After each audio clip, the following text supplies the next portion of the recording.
Con relación al video, simplemente identificar el problema, buscar un título posible, ¿ya? Pensando ya en un microproyecto, pero, pero pensando para esa población, no ir fuera del video, no tiene que entrar al video, ustedes, como proyectito, ¿ya? Y buscar las alternativas de solución y pueden ya redactar. Sería bueno que redacten ese ¿Cómo título. están todos? Muy buenas tardes. Un privilegio iniciar una vez más con la jornada de webinars del Tecnológico Boliviano Alemán. Esta tarde me acompaña un profesional experto en el área de planificación de proyectos, el magíster licenciado Álvaro Cuellar. Alvarito, ¿cómo estás? Muy buenas tardes. Bienvenido a la transmisión del Tecnológico Boliviano Alemán. Realmente un gusto, Hugo, el poder compartir contigo y todos los que nos están pudiendo observar a través de los medios digitales en esta tarde para poder conversar, ya tú lo has mencionado, sobre la importancia de llevar adelante procesos de planificación que deriven en la formulación de proyectos. Muchas gracias, Alvarito. Realmente un privilegio tenerte acá. Sin más preámbulo, un saludo a todos y cada uno de los espectadores que nos visitan esta tarde en la página del Tecnológico Boliviano Alemán. Alvarito, te dejo con todos y cada uno de ellos. Podemos empezar. Muchas gracias. De lleno, para ganar tiempo, permítanme compartir la pantalla con todos ustedes y empezar con lo que nos trae en la tarde de hoy.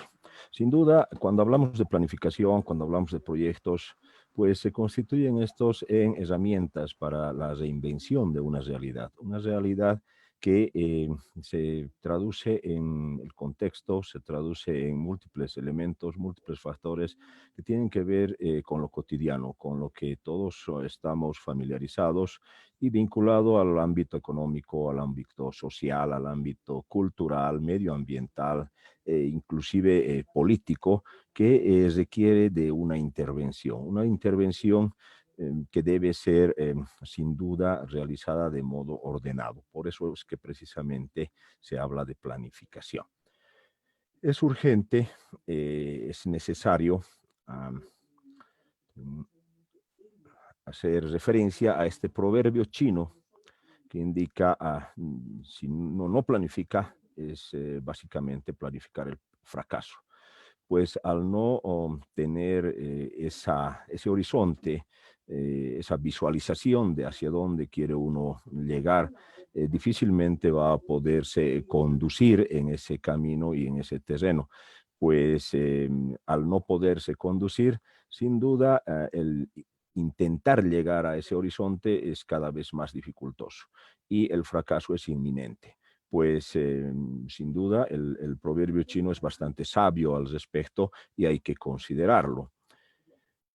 Por otro lado, Peter Drucker señala que la planificación a largo plazo no es pensar en las decisiones futuras, no es pensar en lo que se va a venir mañana, pasado o de aquí a 10, 15, 20 años, sino más al contrario, hay que pensar en el futuro de las decisiones presentes, pues todo lo cuanto hagamos, cuanto diseñemos, cuanto decidamos hacer hoy en día va a generar mucha repercusión en el futuro más inmediato y en el futuro venidero. Haciendo referencia ya a algo de historia en lo concreto en nuestro país, vemos que es urgente hacer una comparación entre los dos sistemas de planificación con los cuales hemos estado mucho más familiarizados. Uno primero que emerge alrededor de la década de los 90, precisamente como emergencia de la aplicación de la ley de participación popular que buscaba una amplia participación de los actores sociales y obviamente el involucramiento de estos en los procesos de planificación, vale decir la planificación participativa, que era eminentemente, como acabo de señalar, participativa, pero venía de haber heredado un sistema de planificación que era unidireccional, que era impuesto, que era tecnócrata y excesivamente focalizado a este que exigía una amplia intervención de los actores sociales, fundamentalmente en la toma de decisiones de su propio horizonte de desarrollo. Este sistema de planificación denominado CISPLAN estuvo vigente por alrededor de 20 a 25 años hasta que el año 2016 fue sustituido por el sistema de planificación integral del Estado, que ya reconfigura esa forma de llevar adelante el proceso de planificación. Cambia el tema de participativo a indicativo, por ejemplo, recupera mucho la información que ya fue acumulada en los años anteriores, recupera mucho el tema de toda la cartografía, los ejercicios que se vinieron desarrollando en lo referido a ordenamiento territorial y lo integra en un proceso de planificación único. Pero además busca algo que el anterior no había considerado, y es el hecho de integrar la planificación del desarrollo con base territorial en una planificación del desarrollo con base institucional. Dicho de otra manera, los planes de desarrollo municipal, que hasta entonces se llamaban, se denominan a partir de ahora planes territoriales de desarrollo integral, y están estrechamente vinculados a lo que son los planes estratégicos institucionales. Y de por medio aparece una nueva figura como obligatoriedad dentro de la estructura del órgano ejecutivo, son los planes sectoriales.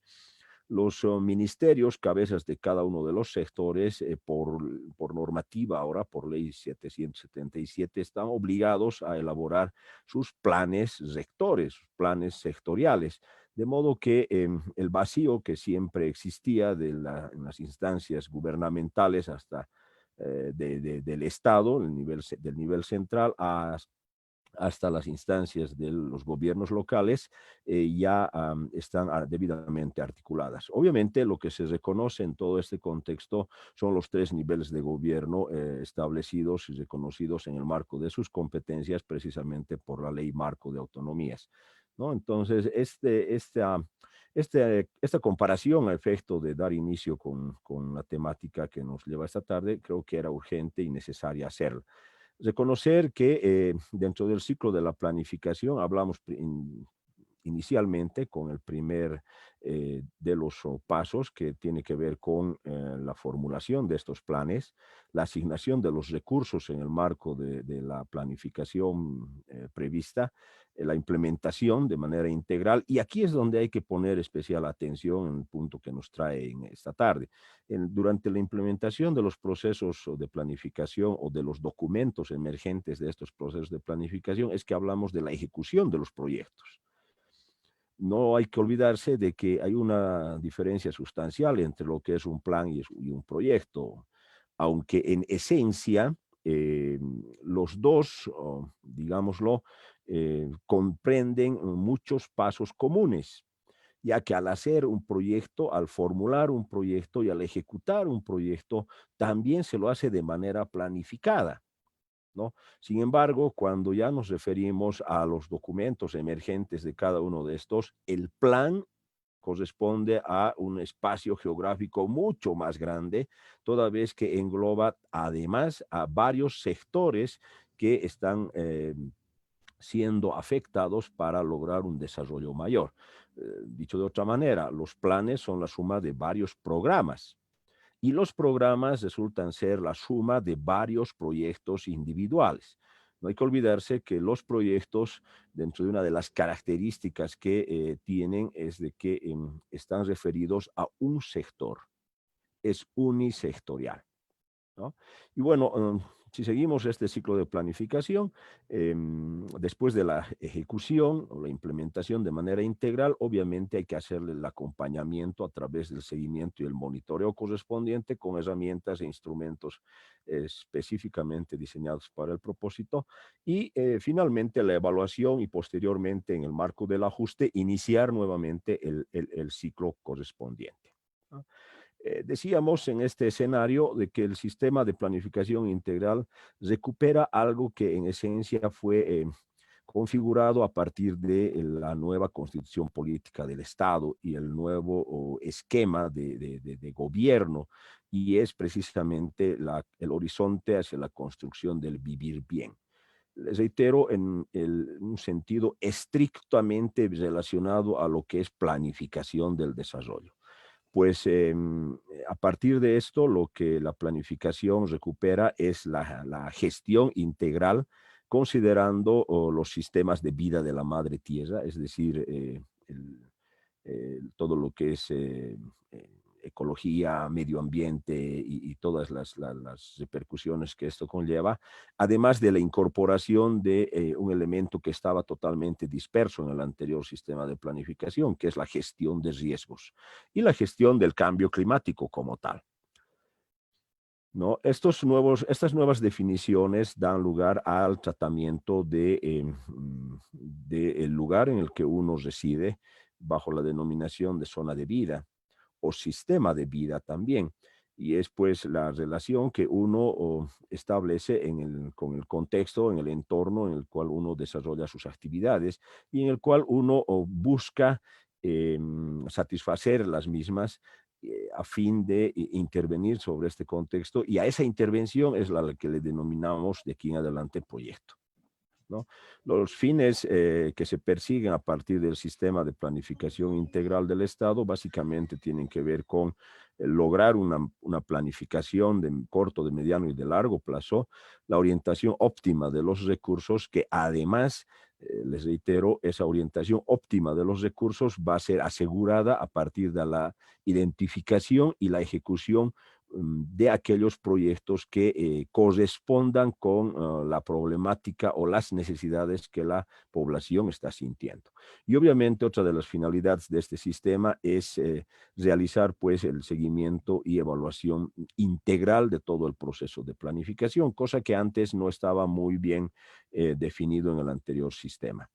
El horizonte de tiempo establecido en el proceso de planificación a partir de este sistema considera uno de corto plazo, uno intermedio de mediano y otro de largo plazo. Y los productos que se tienen obviamente quedan plasmados en un POA, siendo la planificación de corto plazo, un PTDI, siendo la planificación de mediano plazo, y un plan general de desarrollo económico y social ya a nivel de un espacio mayor como es el país como tal, en un horizonte de más largo aliento, ¿no?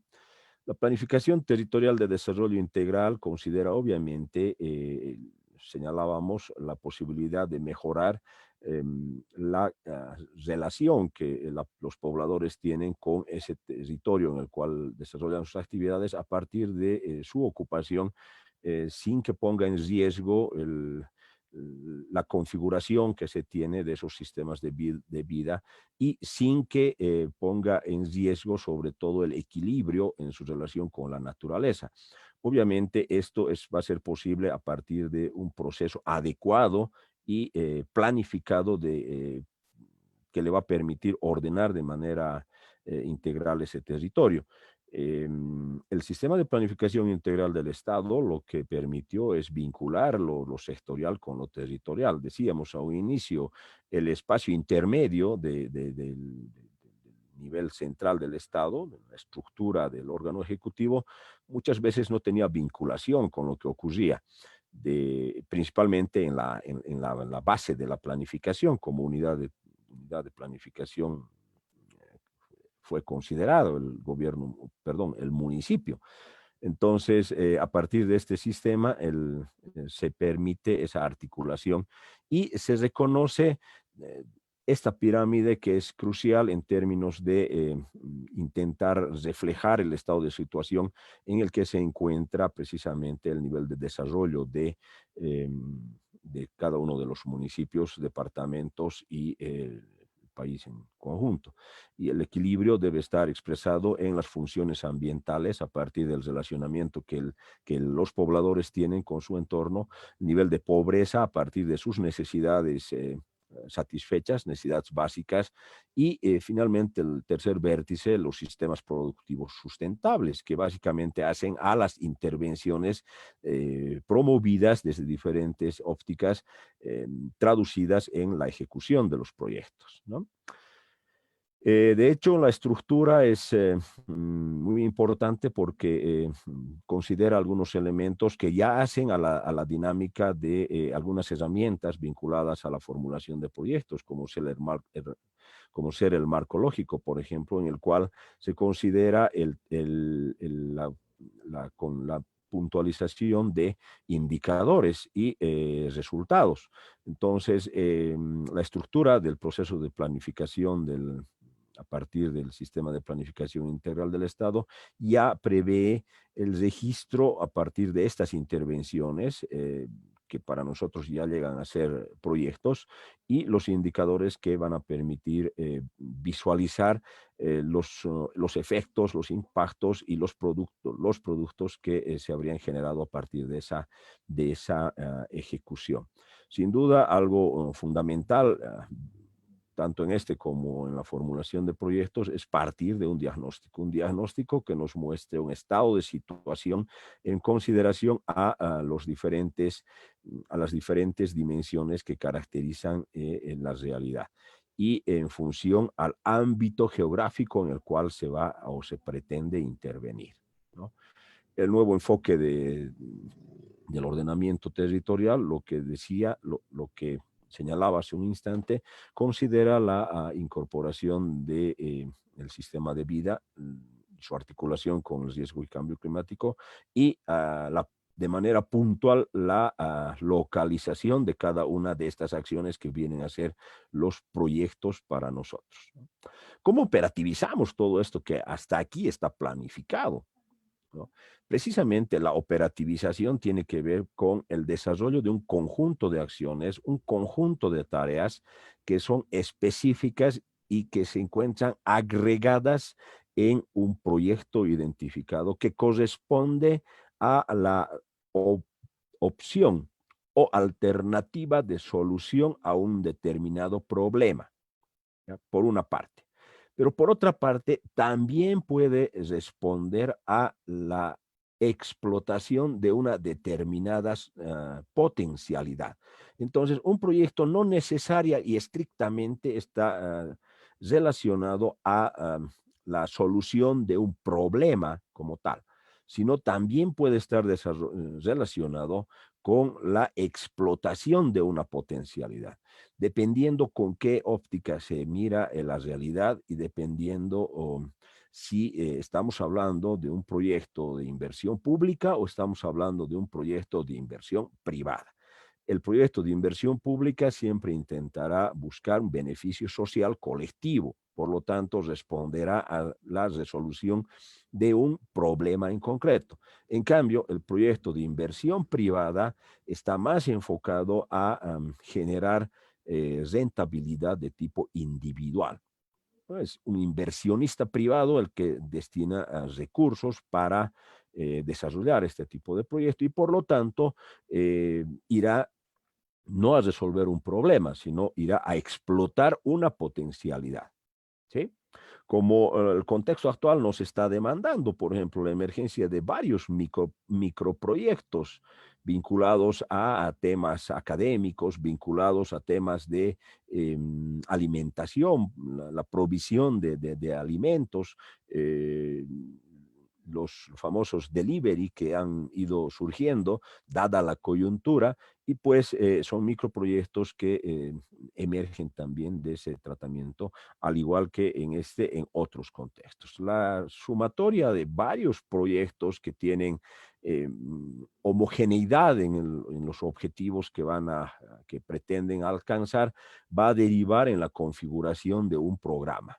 Y obviamente, como decíamos, varios programas articulados con un objetivo en común van a ser parte de un plan mayor, como este caso lo hemos señalado hace un instante, el Plan Territorial de Desarrollo Integral, que comprende el tema económico, comprende el tema productivo, comprende el tema social, comprende el tema organizativo, comprende el tema institucional y obviamente sin dejar de lado lo que se denominan sistemas de vida que están muy vinculados al manejo del medio ambiente, ¿no? Decíamos, empezamos siempre a partir de un diagnóstico, que es donde se originan los proyectos. Pues sin hacer el diagnóstico difícilmente vamos a saber qué es lo que la gente necesita o qué es lo que la gente tiene como potencialidad para poderla explotar. Sin duda, ya hay un paso previo que ya ha ganado mucho en términos de tiempo y es el Sistema Nacional de Planificación, que ya nos establece las condiciones de todos los elementos que hacen al contexto y que ya se encuentran descritos en ese diagnóstico. Las demandas comunitarias de la población en los municipios es otra fuente para generar información primaria que nos permite identificar aquellos proyectos, necesidades o potencialidades. El apoyo de las instituciones y de los gobiernos amigos, de igual forma, nos ayudan a tener esta información. Probablemente intereses privados que manifiestan alguna condición para poder ser parte de todo este proceso. Y pues, sin duda, lo esencial en esta etapa es la identificación, como decíamos, de esa problemática que se busca resolver desde el punto de vista social. Y desde el punto de vista privado es aquella potencialidad que sería susceptible de explotar, ¿no? ¿Qué es un proyecto? La gran pregunta a estas alturas, ¿no?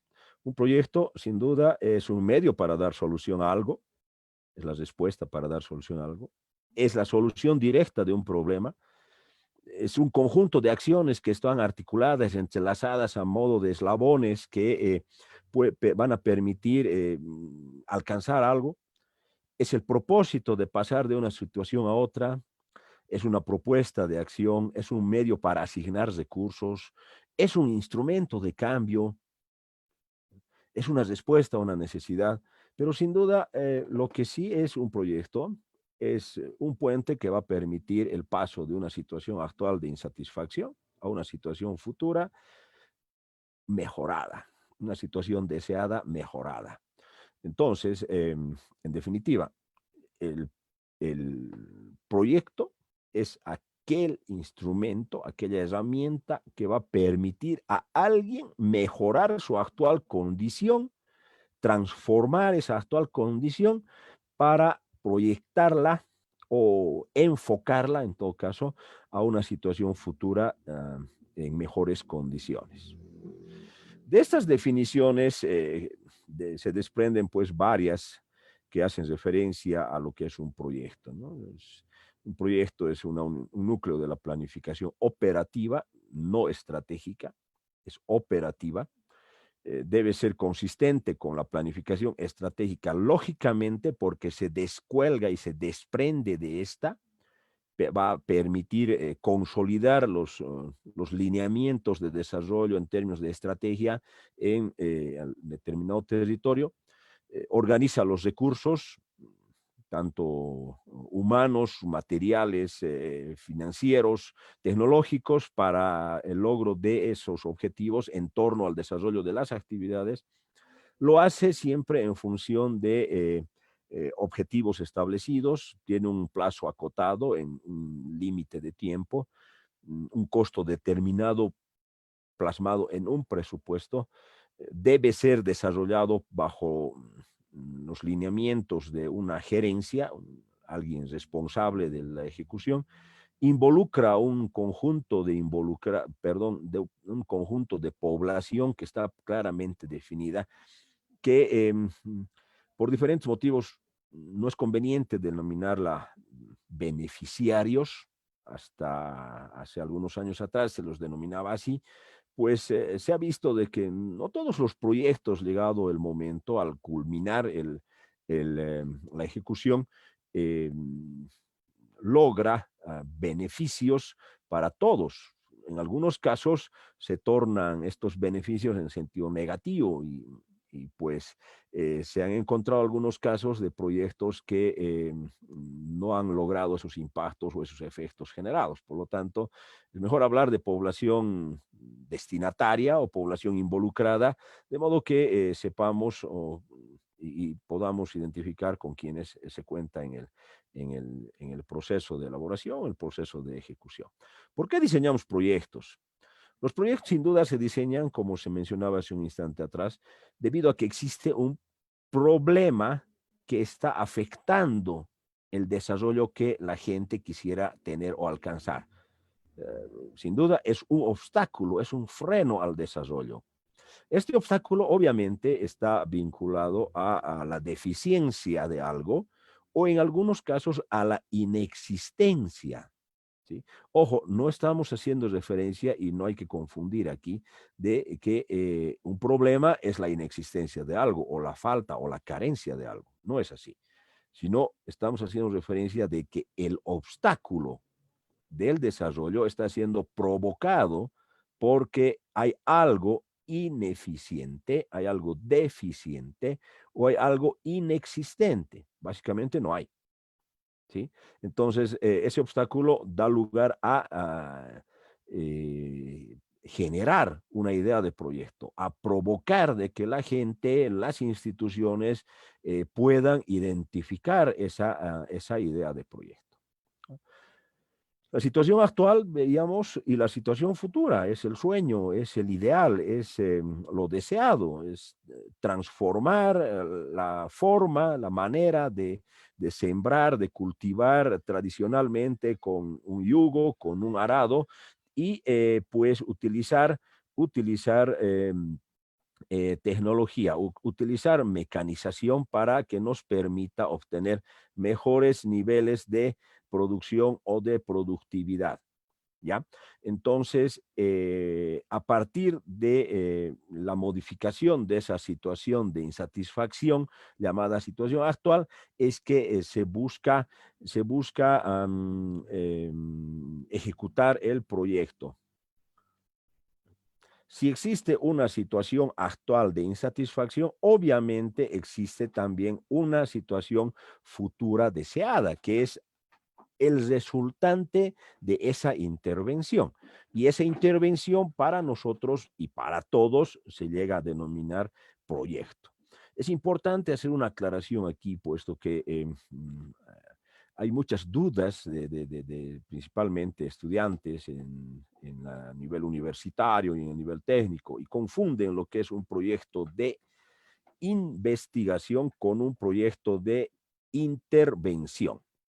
¿Ya? Un proyecto de investigación, a pesar de que tiene las mismas, en su estructura, tiene los mismos componentes, ya como por ejemplo los objetivos, como por ejemplo la justificación, como por ejemplo los antecedentes y demás, en su redacción, es diferente. En su redacción es diferente, toda vez que, por ejemplo, el análisis de la problemática o el problema como tal, cuando se habla de un proyecto de investigación, lo que tiene que permitir es la generación de conocimiento. En cambio, cuando hablamos de un proyecto de intervención, el problema lo que tiene que permitir es la respuesta a partir de la intervención, es decir, la solución o los objetivos en su redacción. Si bien en ambos casos deben ser elaborados, deben ser formulados con el empleo de un verbo en infinitivo. En el caso de los objetivos de investigación, en un proyecto de investigación, esos objetivos deben generar conocimiento. Y en el caso de los objetivos de un proyecto de intervención, deben permitir el desarrollo de acciones como tales. Esa intervención, decíamos, es pues el proyecto que nos va a permitir modificar ese estado de situación. Tipos de proyectos, una división clásica en función a principalmente el origen de los recursos, si vienen de inversión pública o si vienen de inversión privada. Si hablamos de inversión privada, la inversión privada, decíamos, va a ir a generar rentabilidad económica. Va a hacerse atractiva la inversión privada mientras ese proyecto genere mayor rentabilidad. Hablamos de proyectos vinculados a esta clasificación, a los industriales, a los productivos, que van a ir a satisfacer la demanda de una población en términos de bienes o productos que van a ser consumidos directamente. En cambio, los proyectos de tipo social son aquellos que van a ir a satisfacer las necesidades directas de la población y su propósito está enfocado a brindar servicios.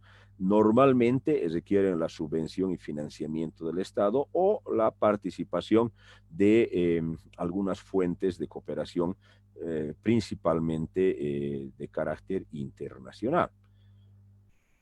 Los proyectos son privados, buscan bienestar individual, buscan riqueza personal, buscan rentabilidad privada. En cambio, los proyectos sociales lo que buscan es bienestar colectivo, bienestar de la sociedad civil, una riqueza colectiva, rentabilidad social, rentabilidad socioeconómica, y obviamente buscan un crecimiento de la base social, ¿no? Ahora, si vamos o hilando un poco más fino y pasamos esta clasificación de esta división de tipo clásico incorporamos la temática, por ejemplo, ahí podemos ver proyectos de infraestructura productiva, proyectos de infraestructura social, proyectos productivos, proyectos de transformación industriales, proyectos de servicios. Y si a esto vinculamos todo lo que es la normativa nacional vigente en nuestro país, podemos ver de que estamos hablando de otros tipos de proyectos como por ejemplo, el de empresarial y de desarrollo productivo, el de tipo 1, proyectos de apoyo a la producción, el de tipo 2, proyectos de desarrollo social, los de tipo 3, proyectos de desarrollo tecnológico e investigación, los de tipo 4, y los proyectos de fortalecimiento institucional, los de tipo 5. Entonces, también la normativa establece una tipificación o una categorización, en el caso nuestro, en esos 5 tipos de proyectos. Entonces, todos aquellos proyectos que vayan a ser identificados en determinado gobierno o determinado municipio, ya deben necesariamente estar vinculados a uno de estos tipos para que en su elaboración, en su ejecución, siga con lo que cada ministerio, cabeza de sector, establece como los requisitos a tiempo de poder elaborar sus informes técnicos de condiciones previas o sus estudios de diseño técnico de preinversión, ¿no? Entonces, también hay que considerar esa clasificación. ¿Cuáles son los elementos claves para la formulación del proyecto? Sin duda, los elementos que están vinculados a la elaboración de un proyecto, básicamente el diagnóstico, con varias herramientas al respecto, dependiendo de que el tratamiento de la realidad contextual vaya a ser en 2 dimensiones, por decirlo de una forma, o si pretende abordárselo desde más bien un enfoque multidimensional, utilizando herramientas que permitan un análisis más sistémico. Al respecto tenemos, por ejemplo, el FODA clásico, la matriz FODA, tenemos el análisis PEST, con unas variantes adicionales, si queremos incorporar, por ejemplo, el medio ambiente, el análisis ambiental o el análisis de tipo legal, que incorpora lo político, lo económico, lo social, lo tecnológico, yendo ya a análisis mucho más complejos, tenemos en la computadora de papel o el MICMAC, que básicamente lo que nos hace es permitir la generación de toda una estructura de efectos y su análisis de tipo multidimensional de la realidad, toda vez de que no nos olvidemos, este contexto lo que nos hace precisamente es plantear esas múltiples dimensiones vinculadas a la dinámica del desarrollo. Y estamos hablando de lo que es el ámbito político, el ámbito económico, el ámbito social, el ámbito tecnológico, el ámbito cultural y el ámbito ambiental. Cualquier intervención a partir de cualquier proyecto va a necesariamente a enfocarse o a aterrizar o a provocar reacciones en alguno de estas 6 dimensiones del desarrollo.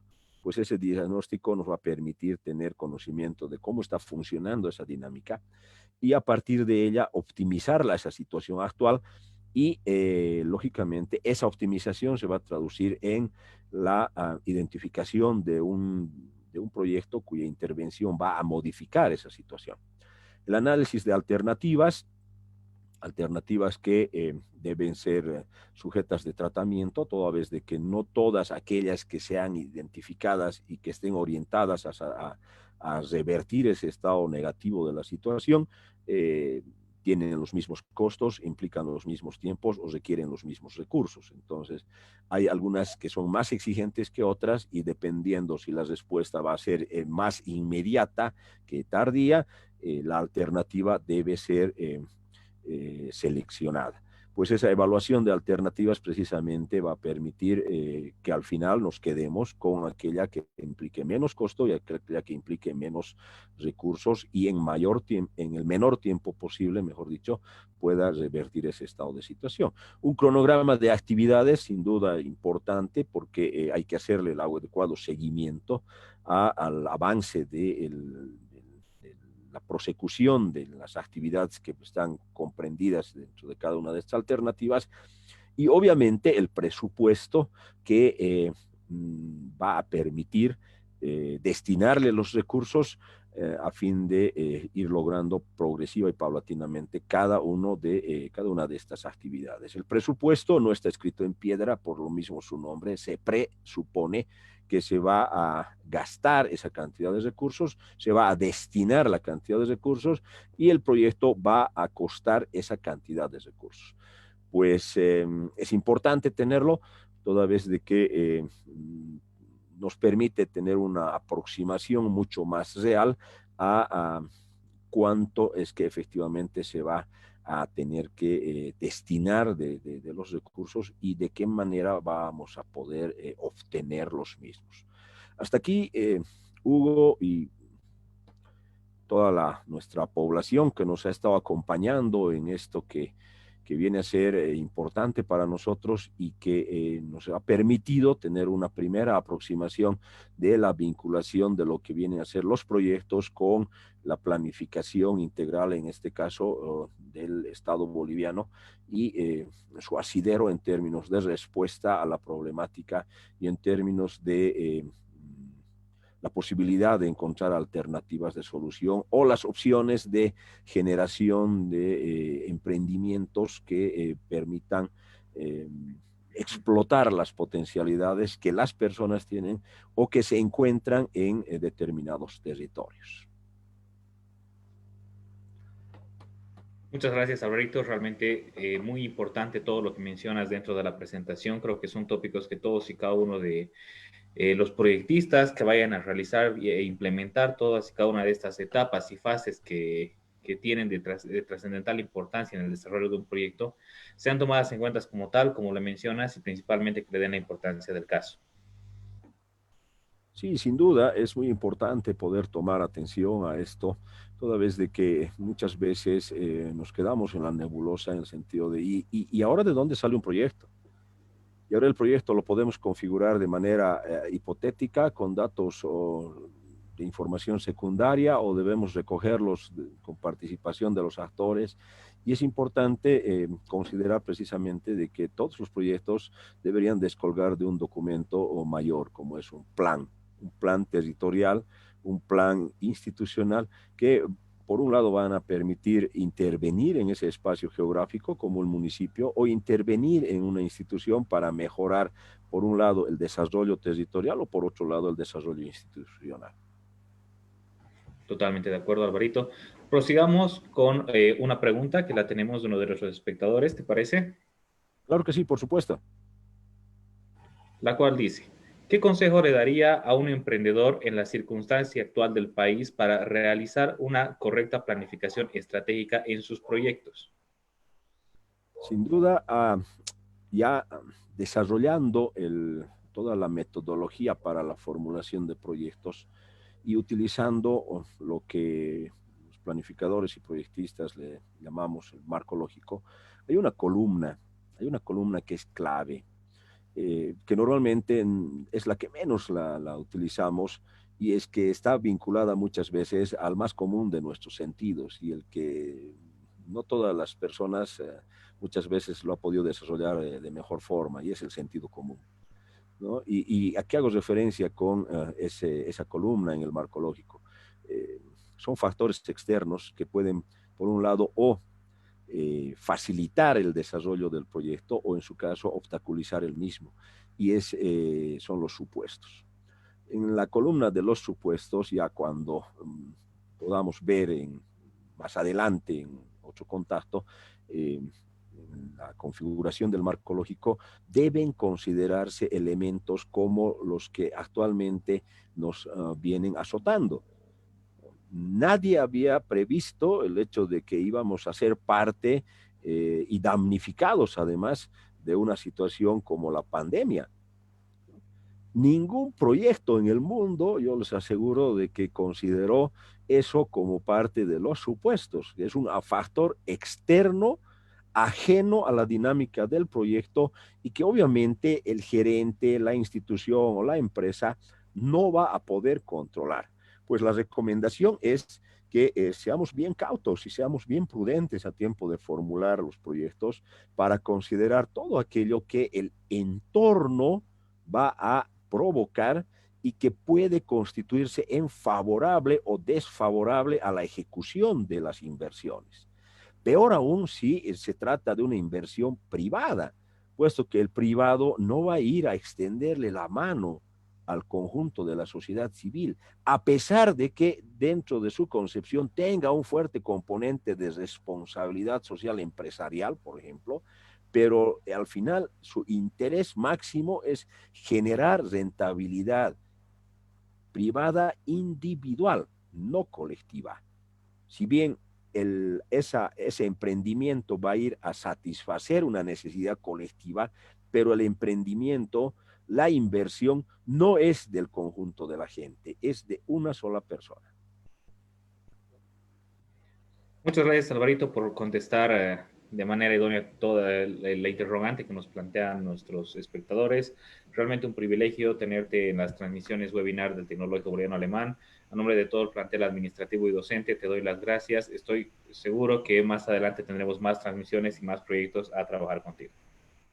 Por supuesto que sí, en todo caso agradecido contigo y con el Tecnológico Boliviano Alemán por facilitarme este espacio y espero de que con este hayamos iniciado un ciclo de acercamiento con toda la población que está deseosa precisamente de poder ampliar sus conocimientos y establecer también de cierta manera un espacio de interaprendizaje a partir de una mayor participación de los oyentes y de la gente que está acompañando este webinar, de modo que permita un crecimiento conjunto. Muy agradecido contigo, Hugo, y hasta una próxima oportunidad.